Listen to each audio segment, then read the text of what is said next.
안녕하세요, 백구스입니다. 올 하반기 3기 신도시 사전 청약을 앞두고 무주택 실수요자의 관심이 점차적으로 커지고 있는데요. 일전에 발표가 된 3기 신도시 고양시 창릉지구, 인천 계양지구, 부천 대장지구, 남양주 왕숙지구, 하남 교산지구가 있는데요. 요번에 여섯 번째로 이 3기 신도시가 지정된 광명 시흥지구가 이제 포함이 됐죠. 기존 신도시로 발표된 하남시의 교산지구 인기가 가장 크다라고 하는데요. 요즘에 최근에 몇몇 분들이 좀 물어보시는 분들이 있는데요. 자, 하남 교산지구가 받는 게 괜찮을까요? 아니면 광명 시흥지구가 앞으로 이제 신도시로 개발이 되면 광명 시흥지구가 괜찮을까요? 라고 물어보시는데요. 뭐 이에 대한 간단한 답변 좀 드리도록 하겠습니다. 여기까지나 저의 개인적인 생각이고요. 사람마다 자, 선호하는 위치라든가 달라질 수 있고요. 또 특히나 이제 직주 근접성, 두 지역 다 개발만 된다 그러면 아주 뛰어난 입지를 갖고 있다라고 보여집니다. 일자리가 많은 이 3도심에 지금 우리가 기준으로 우리가 주택 가격 뭐 서열 아닌 서열이 이제 정해진 시대에서 살고 있는데 지금 서울하고 굉장히 가깝게 위치하고 있어요. 그래서 내가 뭐 일자리가 예를 들어서 강남권에 지금 자리를 잡고 있다 그러면 아무래도 하남 교산을 좀 눈여겨보시는 게 좋을 것 같고요. 뭐 예를 들어서 영등포나 뭐 마곡 쪽이다 또는 서울 도심권은 뭐 비슷한 거리인 것 같아요. 자, 그럴 때 마곡이라든가 예를 들어서 뭐 가산 디지털, 뭐 구로 디지털 아니면 뭐 여의도에 내가 출퇴근해야 된다. 자, 그러면 아무래도 하남 교산에서 출퇴근하는 것보다는 이쪽 광명시흥에서 출퇴근하는 게 좀 괜찮겠죠. 직주 근접성을 좀 따지셔가지고 선택을 하면 좋겠다라고 우선 말씀을 드리도록 하겠고요. 우선 하남 교산지구에 대해서 말씀을 드리면 하남 같은 경우에는 강남동생 하남, 분당 위에 하남, 분당이 아래쪽에 있죠. 자, 이런 얘기가 돌 정도로 굉장히 유명해진 지역이 바로 이제 하남시인데요. 자, 이제 하남시 같은 경우에도 지금 사통팔달 도로망이 잘 구축되어 있고요.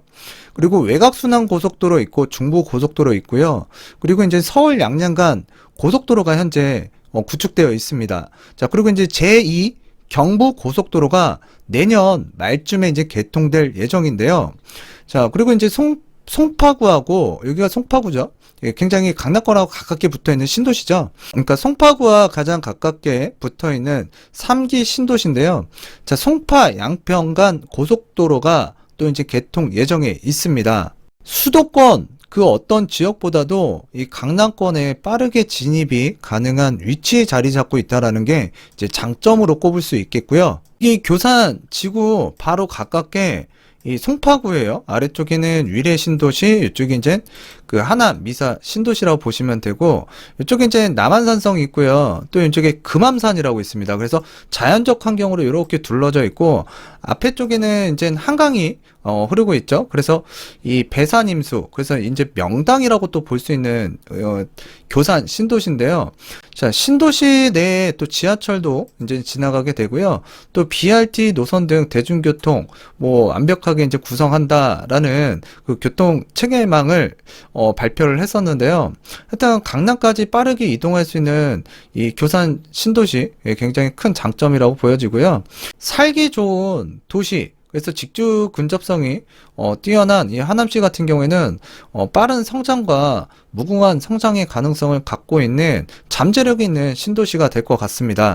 이번에 여섯 번째 3기 신도시로 지정된 광명 시흥지구, 제가 이렇게 지금 빗금을 좀 쳐드렸고요. 제가 이 아래 이 보라색 이 동그라미 같은 경우에는 광명 시흥 테크노밸리가 조성되는 위치라고 보시면 됩니다. 자, 그래서 3도심에서 가장 가깝게는 지금 여의도 영등포 건이라고 보시면 될 것 같고요. 자, 그리고 이제 이 광명시 같은 경우에는 가깝게 가산 디지털 단지, 구로 디지털 단지가 인근에 대규모 일자리가 위치하고 있고요. 잠깐 시흥 광명 테크노밸리, 이게 지금 향후 10만 개 정도의 일자리가 조성되는 이 테크노밸리라고 보시면 되고요. 자, 그리고 이제 이쪽에 그 과천 지식정보타운, 그리고 이쪽이 지금 판교 테크노밸리죠. 그래서 판교 테크노밸리 같은 경우에는 2판교, 3판교 또 완성이 되게 되면 약 11만 7천 개의 일자리가 또 조성이 되는데요. 굉장히 기대감이 큰 도시라고 보여집니다. 자, 앞으로 이제 미래 가치가 굉장히 큰 지역이죠. 자, 그리고 요 지금 테크노밸리를 이어주는 자, 노선, 철도 노선이 있는데요. 바로 월곡 판교선이 자, 올 하반기에 이제 착공 예정 중에 있고요. 자, 그러니까 이쪽에는 이제 철도망이 이 광명시흥지구 남쪽 하단에서 지금 계획이 잡혀 있다. 그리고 또 이제 그 신안산선이 이쪽으로 해서 지금 여의도까지 또 요 신안산선은 두 갈래 길로 올라와요. 그래서 이런 식으로 해서 이제 여의도까지 이제 진행되는 이 철도 노선이 현재 착공 중에 있습니다. 그래서 이제 이 남부권역에는 지하철 노선이 이제 두 개가 진행이 되고요. 또 이제 지금 좌측편에는 서해선이 지나가고 있고 또 위쪽에 그 북쪽에는 그 강남권으로 이어지는 7호선이 지나가고 있어요. 자, 그래서 이제 요번에 이 3기 신도시를 추가 지정한 광명 시흥지구 같은 경우에는 아직 확정된 교통 망에 대해서는 발표를 아직 하기에는 좀 이르죠. 자, 그러다 보니까 이제 개략적으로만 나왔는데 이 남북을 좀 연결하는 경전철을 놓겠다라고 해서요. 지금 향후 이제 1호선이라든가 2호선, 7호선, 자, 그리고 GTX B 노선과 이제 연결을 시키겠다. 그리고 이제 신안산선, 앞으로 이제 아래쪽에는 그 월곡 판교선과 또 이어질 수 있는 이 경전철. 자, 이 경전철의 역할이 굉장히 클 것 같고요. 자, 그리고 이제 예비 타당성 조사가 이제 제2경인선이 이제 이 가운데로 또 지나갈 예정이고요. 또 이제 인천 2호선 같은 경우에도 이제 좀 얘기가 나오고 있죠. 그래서 인천 2호선이 또 가로선으로 이렇게 두 개가 지나갈 거예요. 자, 그래서 이제 철도망 같은 경우에는 앞으로 잘 갖춰지고 이런 대규모 이 일자리가 이제 이 4차 산업이죠. 이 4차 산업 벨트에 이제 연결되는 이 철도망과 이제 서울 도심권으로 이어지는 이 철도망 잘 갖춰질 거라고 예상이 되기 때문에 한번 눈여겨보시는 것도 괜찮을 것 같아요. 근데 요 해당 지역에도 뭐 도로 말씀드리면 뭐 서해안 고속도로 또는 외곽순환 고속도로, 뭐 서부간선도로 또 지하하고 있죠. 자, 그리고 또 인근에 제2경인 고속도로, 그리고 이제 강남순환 고속도로와 그리고 이제 안양 성남 고속도로 등, 그리고 광명 수원 그 이어주는 고속도로도 있고요. 또 이제 이 마곡과 이 광명 테크노밸리 사이를 이어주는 서울 광명 고속도로가 지금 또 만들어지고 있습니다. 자, 그래서 이제 이쪽 일대가 굉장히 개발이 많이 되고 있는데 사실 여기가 이제 나대지, 그러니까 논밭으로 돼 있었어요. 근데 이 해당 지역 같은 경우에는 과거에 그 보금자리 지구로 지정됐다가 이제 해제가 됐는데, 자, 문재인 정권에 들어서면서 이 3기 신도시 공급 계획을 추진할 때마다 가장 유력한 입지로 거론됐지만 후보지로만 머물렀었어요. 그래서 2019년도에 후보지로 가장 강력했기 때문에 사실 이쪽 일대에서 진행하고 있는 재개발 같은 경우에는 프리미엄이 굉장히 휘청거렸거든요. 자, 그리고 나서 이제 피하고 나서 이제 피가 가파르게 또 다시 제자리를 찾아왔는데, 이번 신규 택지 유치 과정에서 광명시가 정부에 적극적으로 신도시 유치 의사를 표명한 것도 일단 요 해당 지역의 이제 후보지 결정에 영향을 준 것으로 이제 보이고요. 해당 지역 같은 경우에는 지금 주변에 도덕산이라든가 구름산 이런 자연적 환경하고 또 이제 목감천이 흐르고 있습니다. 광명 시흥지구에 장점을 좀 말씀을 드리면 일단 수도권 3기 신도시 중에 최대 규모의 공급을 이제 할 거로 예상이 되고요. 또 이제 380만 평의 공원과 녹지를 확보했다라는 점. 교산 신도시 같은 경우에도 녹지 확보가 굉장히 충분히 이 확보한 이 신도시인데요. 광명 시흥지구도 굉장히 크게 확보를 했습니다.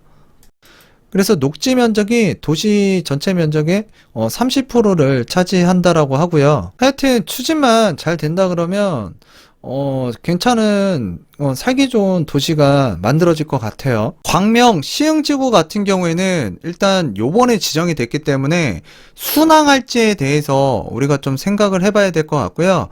일단은 진행이 된다라는 전제하에 하남 교산이라든가 광명 시흥지구, 만약에 이제 3기 신도시 선택을 한다 그러면 아까 앞서서 말씀드렸다시피 내가 어느 지역에서 지금 일을 하고 있는지에 따라서 자, 선택을 하시는 게 우선일 것 같고요. 직주 근접성 같은 경우에는 상대적이다.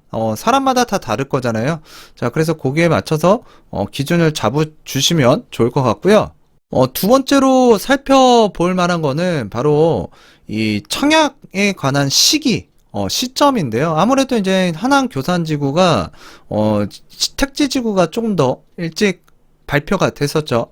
계획상으로도 앞서 있기 때문에 아무래도 사전 청약이라든가 본 청약, 자, 이런 게 이 광명 시흥지구보다는 빠르다라고 보시면 돼요. 그래서 내가 내 집 마련 좀 빨리 만들고 싶다. 그래서 청약을 좀 일찍 해보고 싶다라고 하신다 그러면 그 기준상에서는 광명 시흥지구보다는 한양 교산이 지금 나와 있는 객관적인 상태에서는 좀 빠르다.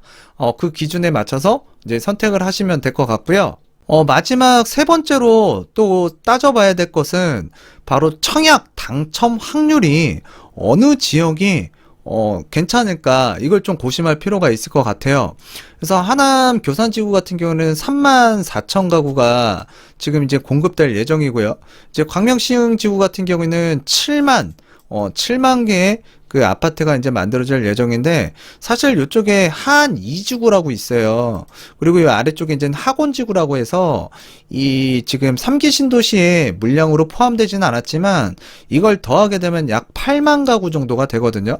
자, 그래서 규모가 아무래도 크다 보면 당첨 확률이라는 게 좀 높아지겠죠. 그래서 당첨 확률 기준으로 본다 그러면 일단 한양 교산보다는 객관적으로 광명 시흥 지구가 확률상 좀 높을 수 있기 때문에 그리고 해당 지역 같은 경우에는 하남시의 이제 교산지구인데 여기는 광명 시흥지구입니다. 그래서 내가 전셋집이나 월세집을 구해서 일단 사전청약이라든가 본청약 한번 노려보고 싶다 향후에 자 그럴 경우에는 일단 광명과 시흥에서 거주를 하시면 되는데 아무래도 시흥시보다는 광명시가 이 전세 보증금이나 월세가 조금 더 비싸다라고 보시면 돼요. 그래서 본인의 그 자금 가계 흐름에 맞춰서 주택을 구하시면 될 것 같고요.